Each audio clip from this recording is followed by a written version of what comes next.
Hello everybody, this is Niklas Huschmidt and welcome to today's game analysis of the game Magnus Carlsen, the reigning world champion, against world-class player Levon Aronian, the top Armenian player in the world, and they played in the third round of the Norway Chess Tournament 2018. And you see I have a little bit of a different background.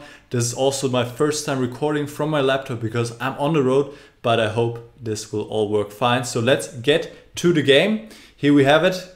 By the way, I'm not turning the engine bar on today because I'm not sure if my computer will handle it. So we have to do without the engine, and I'll just tell you guys what's going on in this game. Carlsen with the white pieces, starting with e4. Aronian replies with his beloved Berlin defense here, knight to f6. Carlsen goes castle, knight takes e4. Now the big question, would Carlsen go for the famous Berlin endgame after d4? Knight to d6, bishop takes c6, d takes c6, d takes e5, knight f5, queen takes, king takes. This is a very often discussed endgame, the Berlin endgame, and White has tried for many years to break it, to find his way through. It's often also named the Berlin Wall, but so far there was no way for an advantage to be found here. So Carlsen goes for a different route. He goes rook to e1, attacks the knight, and now he wins back the pawn on e5, bishop to e7. Black simply develops his pieces. Now, by the way, the bishop is hanging on b5. One move earlier, this would not have been a good idea to take it because White can take on c6 with check and also attack the queen on d8. So White would win the queen here, and this is why Black needs to put something in front of his king. Bishop to e7, now the bishop retreats all the way back to f1. Knight takes, rook takes, castle. And I have to say this variation is often chosen by White players who want to play for a draw. It's a very known drawish line, but as we see there are some tries here, and it is not completely without venom. Carlsen also played it in the World Championship matches, both against Anand and Karjakin, and he had some tries here. Now let's see what he did. d4, bishop to f6, attacks the rook comes back to e1. Now knight f5, attacks the pawn on d4, and most often White goes c3 here to protect, but the other move that Carlsen chose to push the pawn forward, d5. White gains more space, but on the other hand also his pawn might be vulnerable on d5 and the bishop is becoming stronger in this diagonal. Now the main move for Black is to play d6 here, and maybe this is a better choice. I have not delved into the opening variations here that much, but after rook e8, what happened in the game? Carlsen took on e8, queen takes, queen to d3, attacking the knight on f5. Black plays the natural move d6, and it seems to me this is not so simple here for Black. The position is symmetrical, yes, but White has a little bit more space and Black has to find squares for his piece, especially the knight on f5. It's not clear where it should go later on because there's always this option for White to kick it away, and also not helping the Black bishop to develop on c8. And here I think Aronian makes an inaccuracy, and after that his position already becomes uncomfortable. He plays the move bishop to g5, and instead he should try to get some more space for his pieces. Play the move to c6. Now White can go c3, for example, a useful move anyway to restrict the knight on f5 and the bishop on f6. C takes d5, queen takes d5, and now plays something like queen c6. I still think this is a bit more comfortable for White as he has a tiny bit better pawn structure, but not really too much is going on. White also has to still finish his development. Now let's get back to the game. Let's see what happened after bishop g5. In principle, this is also a decent move because in general, if you have less space, you want to exchange pieces so your own pieces are not in each other's way. So in principle, this is a good move, but also White will finish his development here, as we'll see. Take on c1, and Black has pretty much spent a few moves to exchange a piece that was completely undeveloped, the bishop on c1. Now White has taken, and he's ready to occupy the only open file in the position, the e file. In general, this is something I want you guys to remember. If there's only one file in a position, you want to fight for it, you want to occupy it with your heavy pieces, that is rook and queen. Now bishop to d7, Black finishes his development as well. Rook comes to e1 with tempo, queen has to move, goes to d8.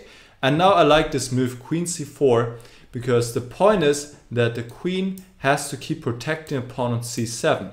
Otherwise, the queen would love to come to f6, because f6 is a beautiful square for the queen and has a lot of impact there. But now after queen c4, this is not possible. The queen has to keep defending the pawn on c7. Now, Aronian went g6, which is a useful move to get some more space for the king. h3, and now he regroups his knight to g7, and he wants to maybe bring the knight to f6, and he also have the possibility of bringing the bishop to f5.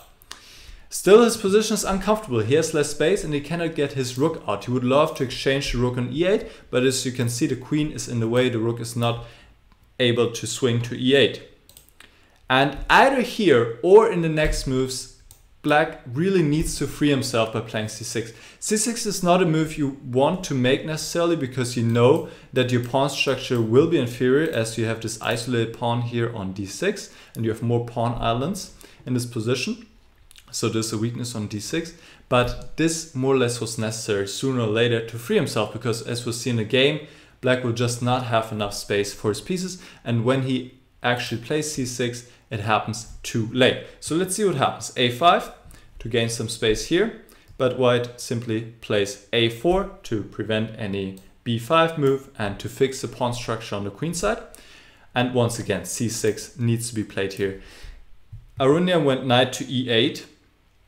And now, nice prophylactic move here by Carlsen. He went queen to d4. What's the point? Well, now he's stopping queen f6 because of the queen f6, which was of course not played. White can exchange the defender of the queen, the knight, with check, and win the queen, and is winning. So instead, Aronian went back with the knight to g7. You see already he hasn't really made much progress, just lost some tempi with his knight, and now Carlsen plays a very nice move, g4, and I want you guys to remember this kind of setup. The knight is on g7 and White plays g4, which takes away the squares of the knight, h5 and f5. And you see the knight is really a terrible piece on g7. It has pretty much nowhere to go except back to e8.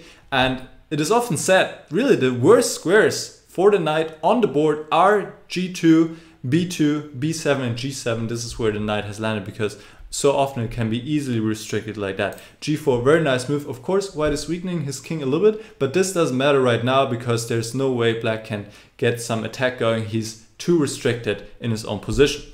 Now c6 was played finally, but White can here in this position can simply support the pawn on d5 with c4. So if Black takes, White can simply take back.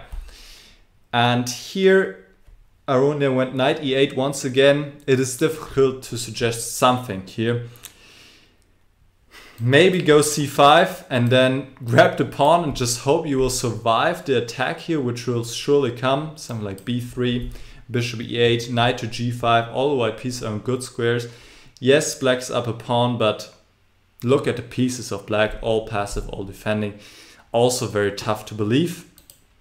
In either case, position is difficult, that's for sure, but Black had to do something else here. Maybe the computer suggests something like this, but also for me, as a human, it's hard to believe that this will work, playing f5, weakening yourself. So this tells you already how difficult the position is for Black. Knight e8 was played. Now queen to f4, also keeping an eye on the pawn on d6 now. King to g7. Rook to b3, attacking the pawn on b7. Black defends it with rook to b8. And now Black would like to go queen f6, and Carlsen went knight to g5, attacking the pawn on f7, and Black has to deal with this threat. And here, Aronian, also short on time already, made a decisive mistake. He played knight back to f6. The knight finally reached the square where you want to go to for so long, but in this moment it just is not good for Black, and he needed to play queen f6. Nonetheless, when Carlsen, I'm pretty sure, want to bring the queen back to d2. That's why he first moved the rook out of the way to b3, so he can bring the queen back to d2, and now threaten quite strongly to play rook f3, attack the queen, and once again go after his pawn on f7. Still, this is what black had to do. Now push the knight away with h6. Knight goes to e4. Queen has to retreat. It's a very difficult position still for black, but you're holding on. You're not lost. White is clearly better, but he still has to win this position. So this was the way to defend. After knight f6, the position is already lost, in fact. Now Carlsen executes this perfectly. He plays the rook over to f3, putting a lot of pressure on this f-file, on the knight and on the pawn on f7. And also the pawn on d6 is hanging as well. Now, if black wasn't doing anything, white can further increase the pressure by playing queen d8, queen d4, let's say, something like this. And you're just threatening to win this knight on f6, which is pinned. And black can also not unpin himself, as the knight would be lost in that case. So Aronian tried h6. And now what did Carlsen do? This is your question of the day, your little chess exercise. How did Carlsen finish the game here? So stop the video right now and try to solve it on your own. All right, so he played knight to e4. Maybe knight takes f7 or some other moves also work, but knight e4 is very simple. Why? Because you attack the knight on f6 and black has to take. What else can he do? And now this is the important thing to see. White doesn't take back, then black is definitely doing much better again, but white takes on f7 with check. King has to go to h8, and now white picks up another pawn on g6, and he threatens rook f7, followed by mate on h7, and he also threatens the knight, and this is game over. And here Aronian resigned because he cannot defend the attack and also keep his piece. The only way to defend against rook f7 really would be to go queen g5, but now white just takes on e4. He's 2 pawns up, continues with the attack against the open king, and this is absolutely hopeless. And if you're wondering what happens after knight g5, which is defending against rook f7, that's true, but the rook can come in via f6 as well, and queen and rook will checkmate the black king here pretty much. So Aronian resigned after queen takes g6, and what an effortless win, one has to say, for Magnus Carlsen, who showed good opening preparation there and then slowly squeezed his opponent to death, you could say. Very nice move, g4, also some nice prophylactic moves, making sure that black could just not bring his pieces back into the game. And in the end, Aronian couldn't find his way to defend the position and had to resign. So nice win by Carlsen. He leads the tournament by 1 point, 2.5 out of 3, having a great start, beating both Caruana and Aronian. And well, he's doing fantastically. So let me know, guys, if you have any questions. And if you do, just write them in the comments. And if you enjoyed the video, feel free to subscribe for future content. And I'll see you guys next time again. Bye bye.